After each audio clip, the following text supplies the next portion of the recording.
Hi everyone, my name is Junon. I have a health science background, and I'm the author of the book Truth and Empathy: How to Find Your Soulmate. And I'll put a link to the book below. This video is about the romantic compatibility between INTJs and ENTJs. But before we dive into this topic, I would like to underline something about my book. It is written from a health science point of view, so we'll be looking at the anatomy, physiology, brain dominance, and so forth of the 16 MBTI personality types. And based on this information, you can identify your type, and since I advocate that like attract like, you can determine who's the best romantic match for you long term. So let's go back to the topic at hand. What do INTJs and ENTJs have in common?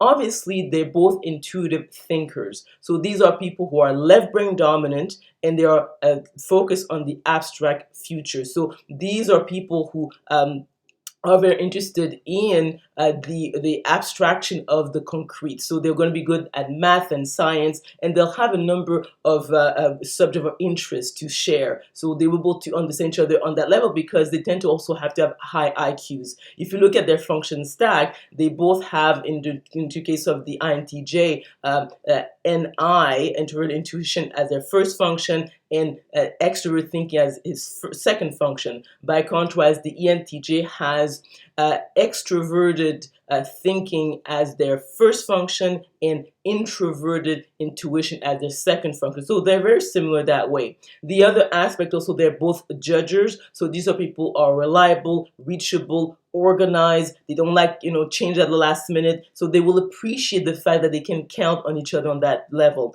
The other point also is that judges in general tend to like to commit. So they're not people who are going to change their minds at the last minute. So they're the type of people, when they decide to be in a couple, they want it to last long term. So they're not flaky, if you would put it that way.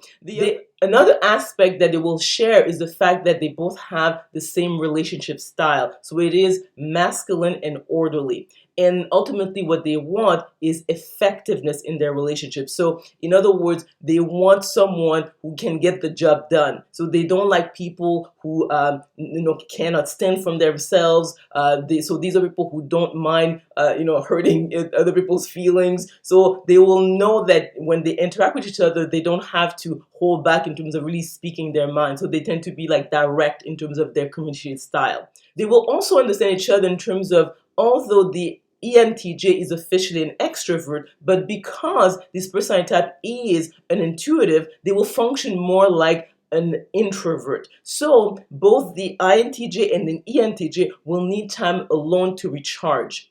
Because the ENTJ is a bit more extrovert than the INTJ, they will have a positive effect on each other. So the ENTJ may help the INTJ be a bit more social. The other aspect also, because of the fact they're both judgers, they tend to fare well in terms of all the logistical aspects of life. So money management, in terms of taking care of the kids, the household chores, and so forth, they usually fare well that way. Now they will face some challenges, obviously because of the fact that they're both very left brain dominant. So these are people who often can understand their own feelings and that of others. So in terms of their relation, maybe they'll have to outsource that. So somebody else who might give them a different perspective so they can better navigate the emotional aspect of their relationship. Especially the INTJ, will face that even more. Being an introvert and also being very left brain dominant. So in other words, that will be a challenge into their couple, especially if they have a family and they have children who are maybe right brain dominant. So their children may feel that their parents don't really get them on that level, and they might even ruffle some feathers because, again, they tend to be direct. They're not really good at understanding the subtleties of relationships in general. So overall, I would say that it's a good couple. So they have a lot in common in terms of, one is really the introverted version of the other. So obviously they're both intuitive thinkers. They tend to focus on the abstract future. They are obviously left brain dominant, so they will have a lot of subject of discussion in terms of math and science.